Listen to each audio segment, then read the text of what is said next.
സംസ്ഥാനത്ത് അപ്രഖ്യാപിത power cut. മുന്നറിയിപ്പില്ലാതെ വൈദ്യുതി നിയന്ത്രണം നീണ്ടത് മണിക്കൂറുകളോളം. ഇന്നലെ രാത്രി മാത്രം തിരുവനന്തപുരം നഗരത്തിലടക്കം 3ഉം 4ഉം തവണ വൈദ്യുതി മുടങ്ങി. 700 മെഗാവാട്ടിന്റെ കുറവാണ് വൈദ്യുതി ലഭ്യതയിൽ ഉണ്ടായത് എന്നാണ് KECBയുടെ വിശദീകരണം.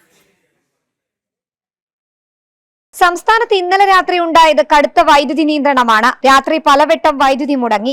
ഇടവിട്ട് വൈദ്യുതി കട്ട് ചെയ്തത് ചിലയിടങ്ങളിൽ 2 മണിക്കൂറിലേറെ സമയം നീണ്ടു. മുന്നറിയിപ്പില്ലാതെയാണ് വൈദ്യുതി നിയന്ത്രണം കൂട്ടിയത്. സംസ്ഥാനത്ത് പരിമിത തോതിലെന്ന് പറഞ്ഞ് ജൂൺ 16 മുതലാണ് വൈദ്യുതി നിയന്ത്രണം തുടങ്ങിയത്. തിരുവനന്തപുരം നഗരത്തിലടക്കം 3ഉം 4ഉം തവണ 20 മിനിറ്റും അരമണിക്കൂറുമായി ഇടവേളകളിൽ വൈദ്യുതി മുടങ്ങി. അപ്രഖ്യാപിത പവർക്കട്ടിന്റെ വിവരമറിയാൻ KECB ഓഫീസുകളിലേക്ക് വിളിച്ച പൊതുജനങ്ങൾക്ക് ലഭിച്ച മറുപടി ഇങ്ങനെയാണ്. 8:49 ഒരു പ്രാവശ്യം കട്ട് ചെയ്ത് ഇത് അരമണിക്കൂർ 2 തവണ ആയിട്ടുണ്ട്. കട്ടിങ് 2 തവണ ആയിട്ടുണ്ട് സാർ. അപ്പൊ 1 മണിക്കൂർ പവർ കട്ട്. അതെ ഒരു പവർ കട്ട് എന്ന് പറയാൻ കഴിയില്ല. നമ്മുടെ അവൈലബിൾ നമുക്ക് ഉപയോഗത്തിനനുസരിച്ച് കറണ്ട് കിട്ടാത്തുള്ള ഒരു നിയന്ത്രണം അത്രേ ഉള്ളൂ. അത് തന്നെ 1 മണിക്കൂറാണ് പവർ കട്ടാണ്. 1 മണിക്കൂറുണ്ട്. 2 തവണ ആയിട്ടുണ്ട്.